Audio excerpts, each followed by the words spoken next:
It is 2:45 a.m. on a grainy hallway security camera in Corpus Christi, Texas. A delivery driver, tired and moving fast, drops a grease-stained paper bag from Whataburger onto the doormat of apartment 302. He knocks once, a soft, perfunctory rap on the wood, and turns to walk back to the elevator. He doesn't look back. He assumes the hungry college student inside is already walking to the door. He assumes the transaction is complete. He gets in his car and drives away, marking the order as delivered, but the door never opens.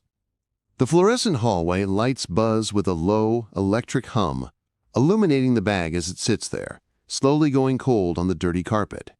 5 minutes pass, then 10.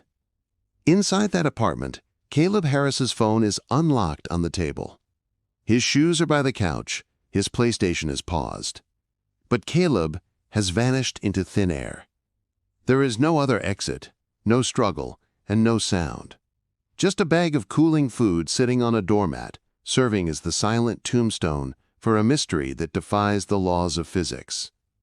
To understand how a healthy, happy 21-year-old student can simply cease to exist in the span of 3 minutes, we have to rewind the clock to the beginning of what was supposed to be a completely normal night at the Cottages, a student housing complex that promises safety and community, but, on this night, delivered only silence.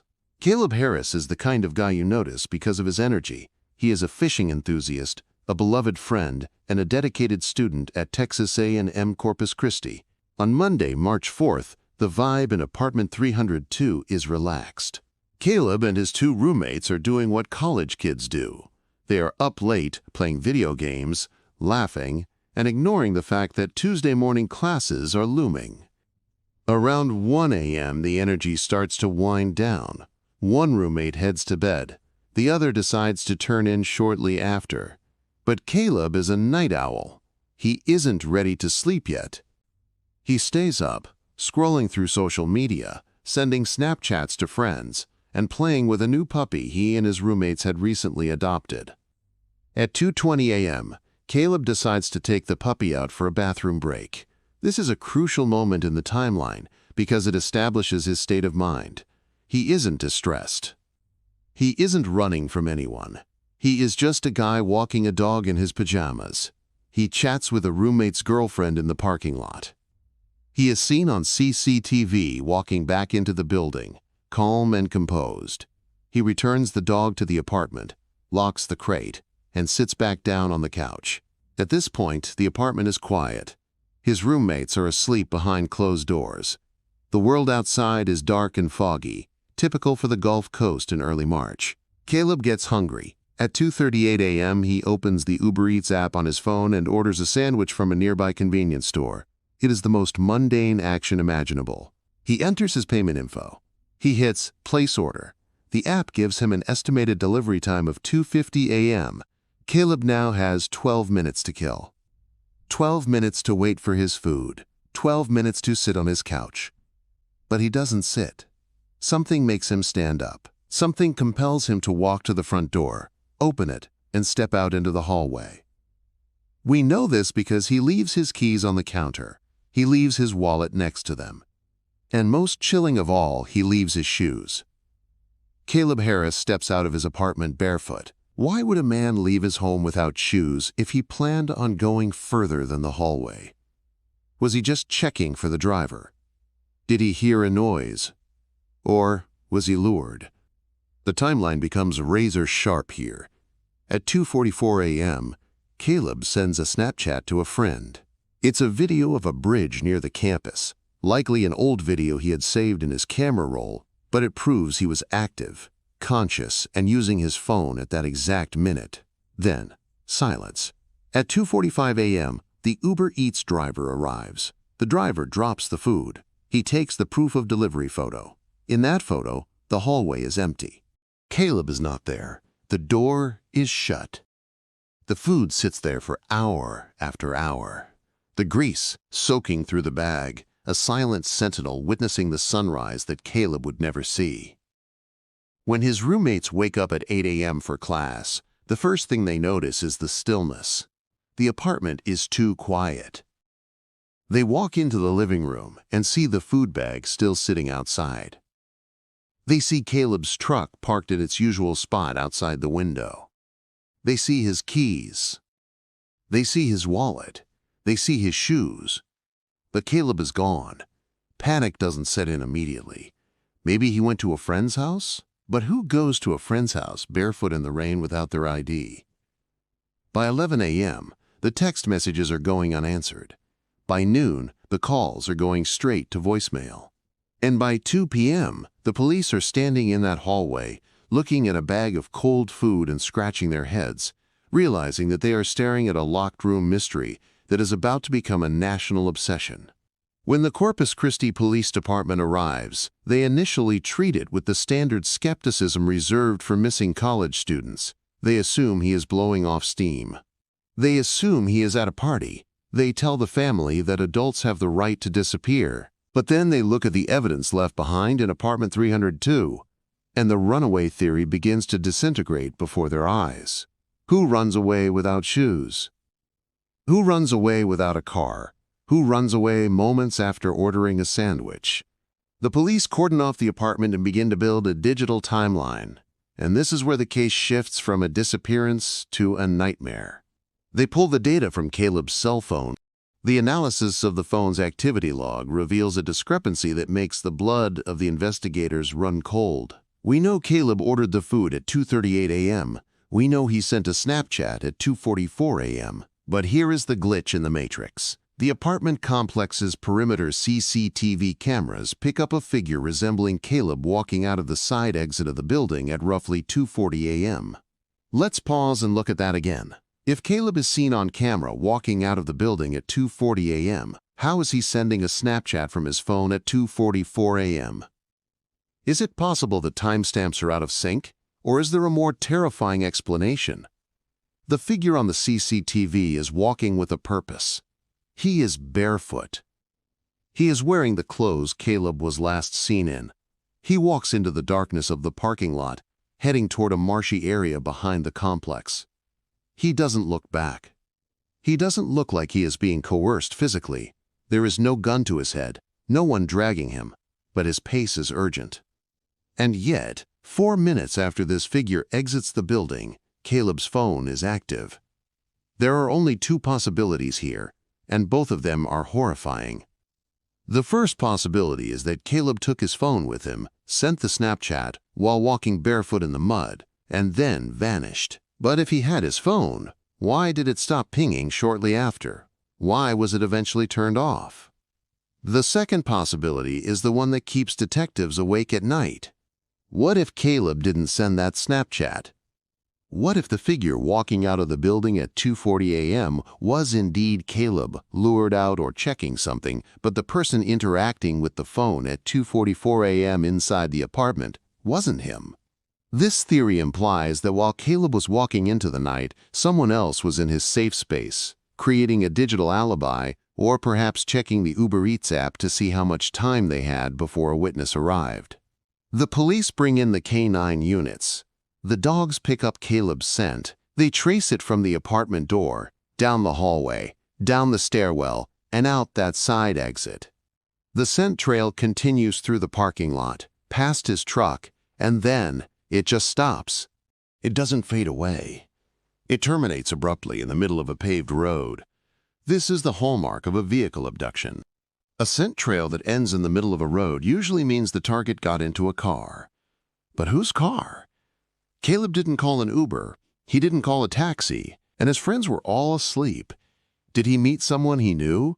Or did he run into a stranger who saw a barefoot, vulnerable student alone in the dark? The investigation uncovers another chilling detail.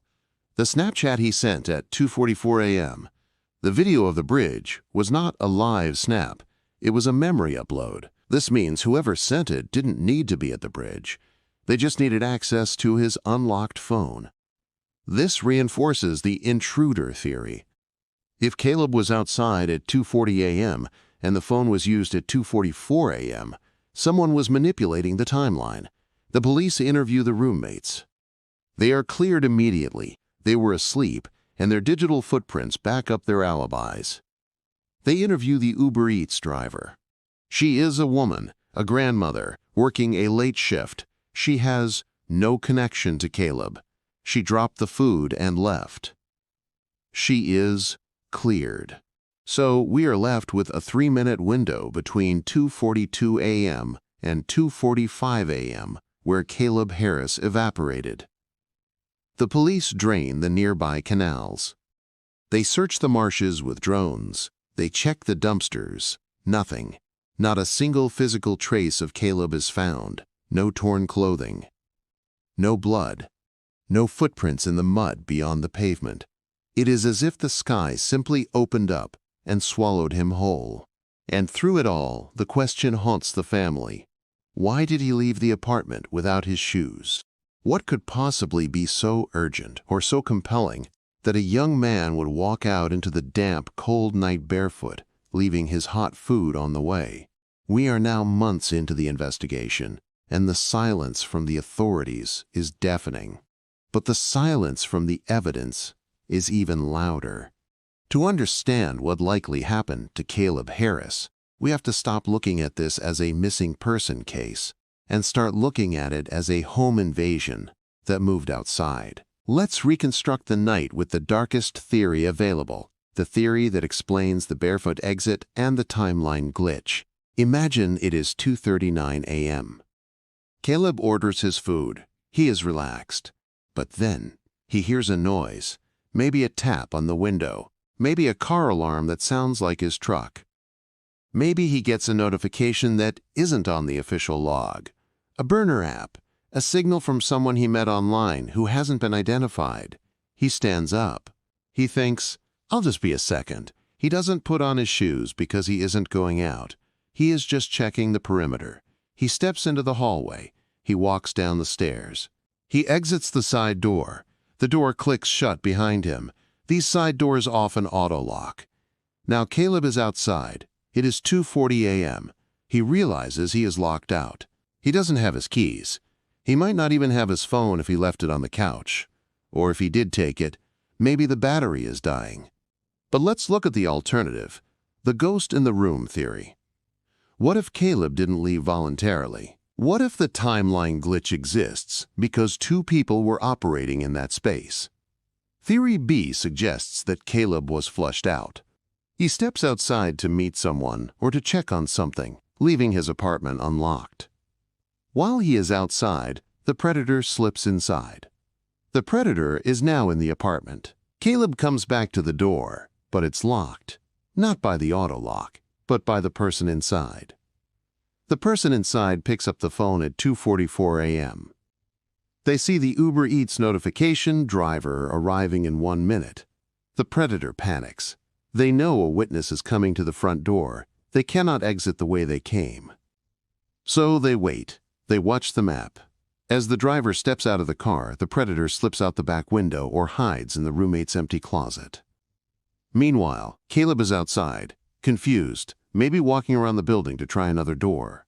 He walks toward the parking lot. He sees a car. He thinks it's help. Or maybe he sees the person who locked him out, now exiting the building to confront him. This is where the abduction happens. The scent trail ends because he is taken. The phone is eventually discarded or destroyed. The tragedy of the Caleb Harris case is the proximity of safety. He was 10 feet from his roommates. He was minutes away from his food. He was inside a secure complex. And yet, he was taken. The cost of disappearance here is the shattering of the illusion of safety. We all order food late at night. We all step outside to check the weather or walk the dog. We all assume that if we are gone for 2 minutes, the world will wait for us. But for Caleb, the world didn't wait. The Uber Eats bag sat there for hours, a chilling monument to a life interrupted mid-sentence. The police have recently stated that they believe foul play is involved. They are no longer looking for a runaway. They are looking for a killer. They believe that someone knew Caleb's routine, or that Caleb stumbled into a crime in progress in that parking lot. Was he a witness who had to be silenced? Or was he the target all along? As of today, the bag of food is long gone, thrown away by crime scene cleaners. The apartment has been leased to new students who probably don't know that their living room was the staging ground for a vanishing act. But the question remains, hanging over Corpus Christi like the heavy Gulf fog. Who was watching Caleb Harris that night? And are they still out there, watching someone else, waiting for them to open an app, place an order, and unlock their door? Until then, keep your doors locked. Check your back seat. And if you order food late at night, maybe wait until the driver arrives before you open the door. Because you never know who else might be waiting in the hallway.